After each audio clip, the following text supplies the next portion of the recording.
আমরা এখন অযোধ্যার রাম মন্দিরের কাছাকাছি সরজু নদীর তীরে এখন রয়েছি বর্তমানে।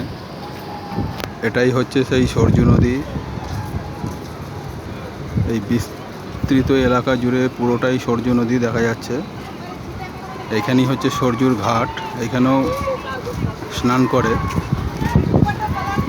আর এদিক থেকেই বোর্ডিং বা স্পিড বোট এগুলো হচ্ছে। আর এখান থেকে জল নিয়ে এদিকটাই দেখতে পাচ্ছেন, যেটা রামকি প্যারির দিকে চলে যাচ্ছে। পরের ভিডিও ওইটা দেখাবো যে রামকি প্যারিতে যেখানে সবাই চান করছে, তো সেইখানটায় কীরকম ছবি এখন বর্তমানে। তো সঙ্গে থাকবেন, চ্যানেলটি সাবস্ক্রাইব করবেন।